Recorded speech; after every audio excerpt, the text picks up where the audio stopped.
Okay, so back in here with Imperator Rome, with Invictus mod here, and let's touch on missions and colonization here, along with some other minor things.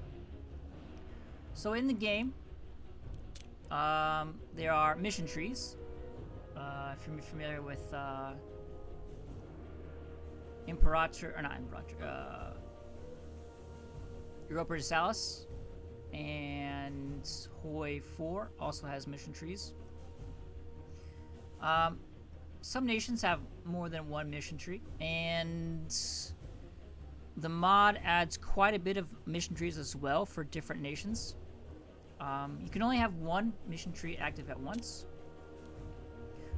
So for example, we'll start this, the matter of Arabia Felix here. So here's our mission tree for our nation of Saba. It's not very big, but there are different things we can do. For example, the first thing here is consult the court. It will take a year to complete, but it will give us a claim, like before, on everything within the Arabia Felix Centralis. So anything in this yellow here, like these three here, we'll have a claim, which means we have a legal reason to fight them to get that province under our control. Once this is done, then we can continue down the tree enough to eventually help us get the entire region of Arabia Felix under our control. We've also got this one as well, which, you know, it wants us to put,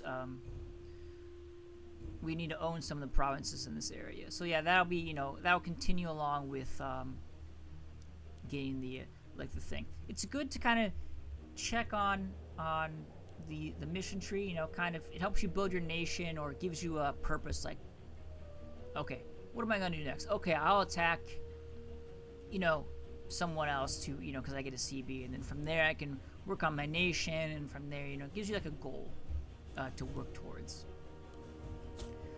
Just like in the nation overview here, we have our decisions here, which is kind of like a goal as well. We can change our government in most of these. Also, some nations will have a form, you can form a new nation, which is kind of like a goal as well. So maybe, you know, as Saba here, anything that's highlighted in the green on the map is required, and it has, you know, criteria here to have that. So once we have all that, you know, it's basically following along with the mission tree as well. It'll help us get this complete. You know, then we'll gain some bonuses. Our name changes, we gain political influence, population shows up, you know, a bunch of things. So it kind of gives you kind of like a goal to kind of shoot for, because it's really, there's, you know, in these grand strategy games, there's not really necessarily a goal per se. You know, it's not. It's just kind of like how far you want to take the game, you know, for your goal. You know, start small, and you know, then you can work up, you know, of a goal. You know, how you want to play. But yeah, as you can see, since we have this mission tree now, it gives us notifications like, hey, you've got a mission here that you can complete. So yeah, we'll work on this. So now we are currently progressing in the consult the court, and then once a year is completed, then we'll gain a CB against our nations nearby. Because, like, you know what, these yellow things should be under us. And another way to that's one way to, you know, expand you know, your nation. Another way is throughout the world map, there are these like white territories in different provinces. You can see a lot of it in the Horn of Africa down here. There's a good chunk here in Europe. All these white territories. Now, they are essentially uncolonized. There's a little bit of a population that lives there, but they're not under any nation state. So one of the things you can do is, if you are next to the territory. Or if you are have a water connection, as I have a water connection to these and here, I can send my people from my territories nearby to colonize it. And to colonize it, you need cash. You need to have the colonists moving over to be of an integrated culture, which for me is not a problem here, because we've got a lot of where is it? Saba, yeah, Sabian right here from Badeo. So it says from Badeo to colonize here, and it will send people over, and then that'll be under us. It'll change color to be green here. And there's a few also down here, but you notice, unlike the ones up here, where I can colonize, I'm unable to do so down here, because the closest port area, Moza Emporian here, is not my integrated culture. They're dominant culture. They're part of my culture group, but I have not integrated them. So we cannot, send someone this way. But I don't know, for example, Theo here. So I can take people from Badeo and click this, and now Theo is a part of our nation. And now because we've got people here, we can also get Unduli as well. Because they will, kind of be under our culture. There we go. So as long as you have at least 8, then you can do so. Now, because we've colonized, we've gained more territory. We've now at 22. We need 25 to get to the next rank. But because we have 22, well, not necessarily because we've colonized.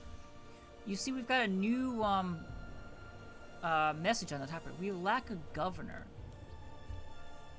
Now, in a region, we only need to worry about a ruler. He's going to control the region. So it's going to be loyal.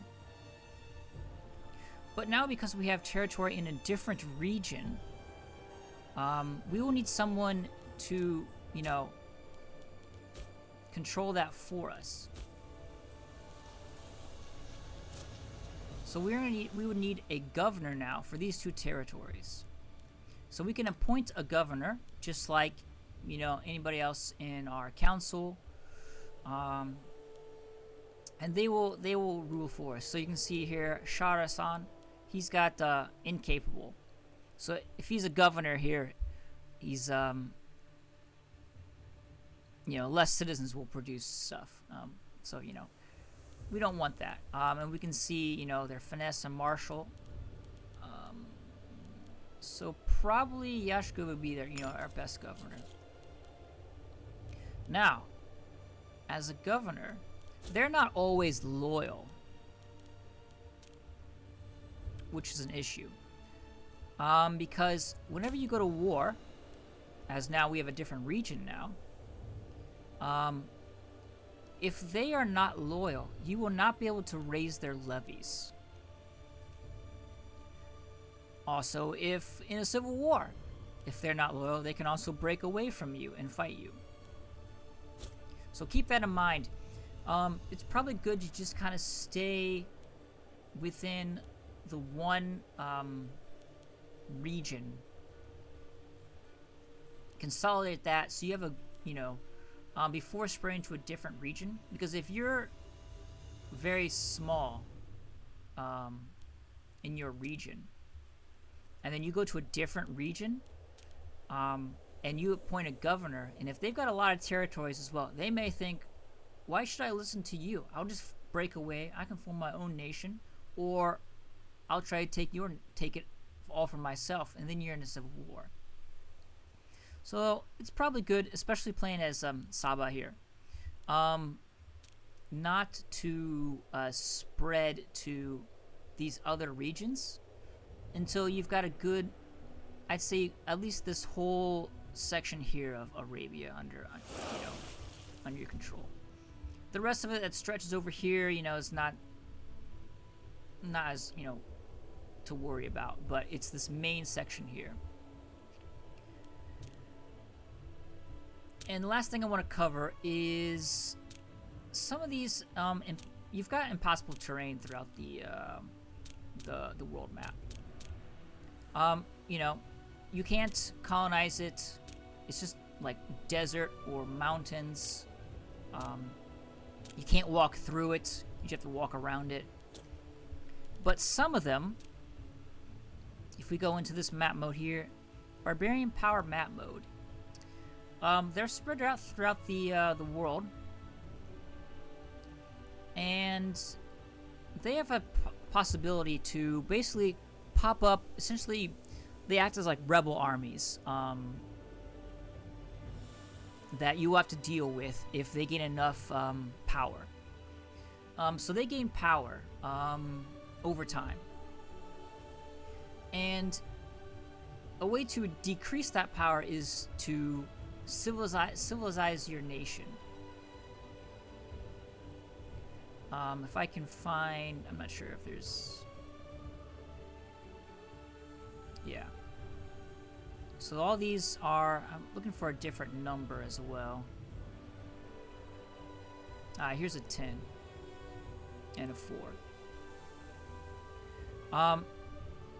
And depending on, barbarian activity, they're either stronger or weaker. Most of these are 0.06. Here's some 10s down here. They'll raise up an army, depending on the population of the nearby other provinces. But if you civilize your nation, that will reduce their power, so hopefully you can get it down to 0 and not worry about it. Because if you're in a war and you're, thinking I'm way up here fighting the Ptolemies or something, all of a sudden I've got a 40 cohort barbarian army marching around my capital area. That's not necessarily a good thing. So there's ways that you can check that barbarian power, and they will spawn in any of the territories that touch their region here. So that's something to worry about, especially if you're a nation where they only touch your territories. And I think the last thing I want to touch about here is this map mode called the Atlas map mode, which is a really cool map mode that they have for this game, which highlights any of the major points in your nation. Also, if you have any roads,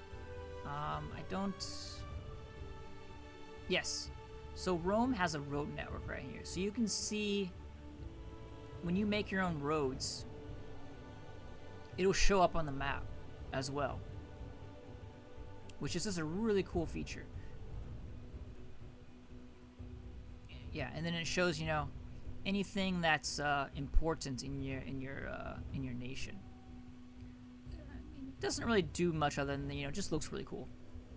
Okay, so I think that's it for my tutorial series here. I think I've covered everything to get started without even unpausing the game.